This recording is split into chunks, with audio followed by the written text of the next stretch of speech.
নমস্কার দর্শক বন্ধুরা, আশা করি সকলে খুব ভালো আছেন, সুস্থ আছেন। আমিও ভীষণ ভালো আছি। চলে এসেছি আমাদের দেশের বাড়ি ভ্রমণের সেকেন্ড পার্ট নিয়ে। এর যে দেখছেন এটি হচ্ছে বকুলতলার ঘাট এবং এটি একদম সিমেন্ট দিয়ে বাঁধানো রয়েছে, যেখানে সবাই মিলে বসে আড্ডা মারা যাবে। এবং এই ঘাটটি বানিয়েছিলেন রামদুলাল রায় মহাশয়, যিনি আমাদের বংশেরই মানুষ ছিলেন।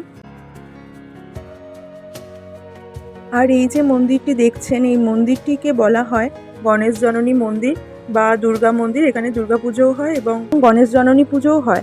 গণেশ জননীর সময় এখানে আবার মেলাও বসে। এই অংশটিও রায়বাড়িরই অংশ। এটি দোতলা ছিল, সাথে ছিল সিংহদ্বার, কিন্তু বহুদিনকার বাড়ি হওয়ার জন্য এবং সঠিক তদারকি না হওয়ার জন্য আজকে ভগ্নপ্রায় অবস্থায় পৌঁছে গেছে।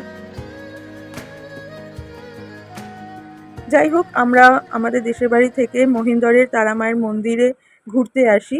সেখানে বাবা মা আসেনি, আমি আমার বর, আমার দেওর এবং আমার শাশুড়ি মাকে নিয়ে আসি।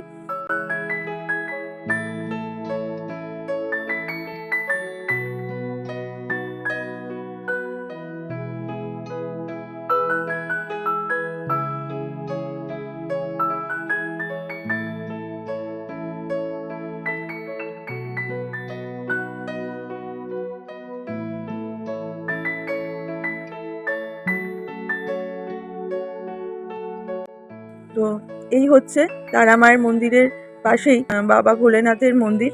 যে আপনারা সবাই নিশ্চয়ই জানবেন যে মায়ের মন্দিরের পাশে বাবারও একটি মন্দির অবশ্যই থাকে এবং এখানেও সেটির ব্যতিক্রম হয়নি।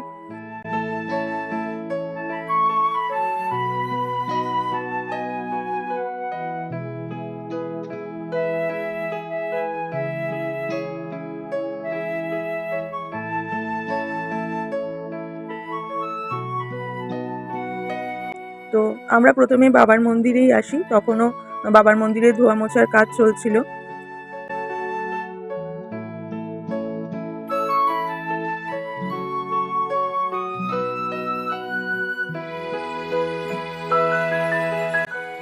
তো তারপরে আমরা মা তারার মন্দিরে পুজো দিই।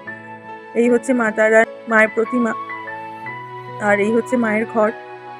এখান থেকে বাড়িটা দেখা যায়। যাই হোক, খুব ভালো লেগেছিল মহিন্দরের এই তারা মায়ের মন্দিরে যেতে।